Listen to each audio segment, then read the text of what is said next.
पहले माँ और बेटा तय कर ले कि सही कौन है गलत कौन है।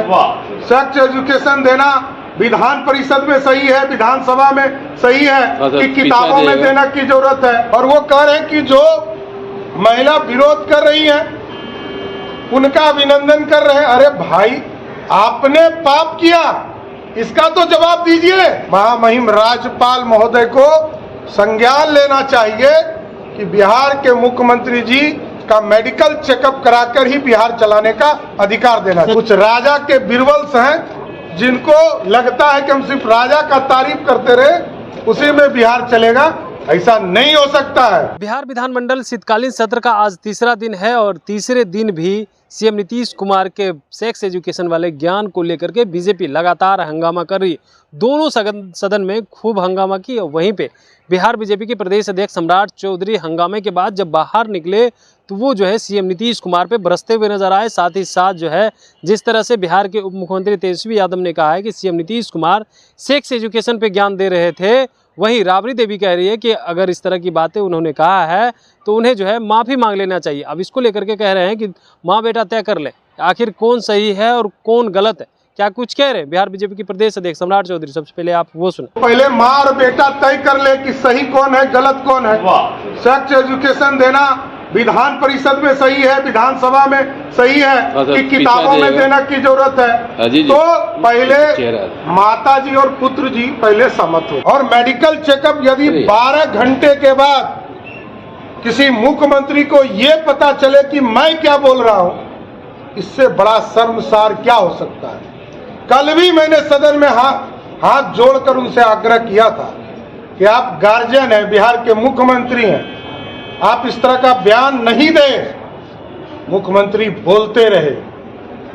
आज जब हमने ये आग्रह किया कि कल सर मैंने आपको याद दिलाया था, इसके बावजूद बिहार के मुख्यमंत्री लगातार महिलाओं को शर्मसार करते रहे और वो कह रहे हैं कि जो महिला विरोध कर रही है उनका अभिनंदन कर रहे हैं। अरे भाई, आपने पाप किया, इसका तो जवाब दीजिए।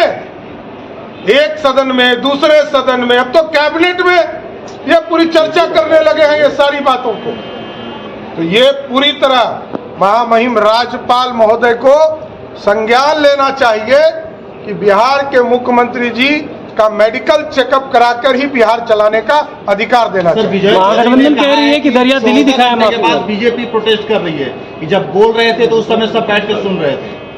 जब कल सदन में ही मैंने कहा, नहीं, मैंने कल सदन में ही कहा और सदन से निकलने के बाद सबसे पहले आप ही से मिला हूं। यहां पर मैंने कहा, यहीं पर विरोध किया, इसी सदन के बाहर विरोध किया।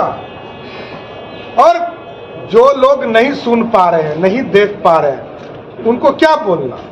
कुछ राजा के बिरबल्स हैं जिनको लगता है कि हम सिर्फ राजा का तारीफ करते रहे उसी में बिहार चलेगा, ऐसा नहीं हो सकता है। बिहार लोकतंत्र से चलता है। बिहार के लोगों के सम्मान की रक्षा भारतीय जनता पार्टी करते रहे। सर ये भी कहा है कि आरक्षण में बढ़ोतरी और जो जातीय गणना को लेकर जो है केंद्र सरकार इसको तो समर्थन किया। और विजय चौधरी जी को पता ही नहीं है कि नीतीश कुमार जी को भी कल मैंने बताया बिहार में कि हमने भारतीय जनता पार्टी कर्नाटक ने 68% आरक्षण देने का काम किया है।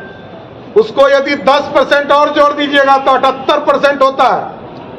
79% महाराष्ट्र में आरक्षण दिया है। कोई नया काम आप नहीं कर रहे हैं, देश में भाजपा ने पहले ये काम किया है। तो आपने साफ तौर पे सुना, उनका कहना है कि देखिए सीएम नीतीश कुमार को 12 घंटे बाद याद आती है और हम कल ही उन्हें जो है हाथ जोड़ कर कह रहे थे कि आप गार्जियन हैं और गार्जियन होकर के इस तरह की बातें कैसे कर सकते हैं, लेकिन उन्हें 12 घंटे बाद याद आता है। तो हम राज्यपाल से मांग करते हैं कि जो है उन्हें इलाज करवाए। साथ ही साथ उन्होंने कहा है कि हम राज्यपाल को ये भी कहेंगे कि उनकी मानसिक स्थिति सही नहीं है, इन्हें जो है सबसे पहले इलाज करवाया जाए। साथ ही साथ जो है नीतीश तेजस्वी और राबड़ी को भी लपेटे में लिया है और कहा है कि तेजस्वी को और राबड़ी देवी को पहले दोनों को क्लियर कर लेना है कि आखिर कौन सही है और कौन गलत है। Kamlesh Kumar, live Bihar, Patna. Live Bihar YouTube पर सब्सक्राइब और फेसबुक पर लाइक जरूर करें।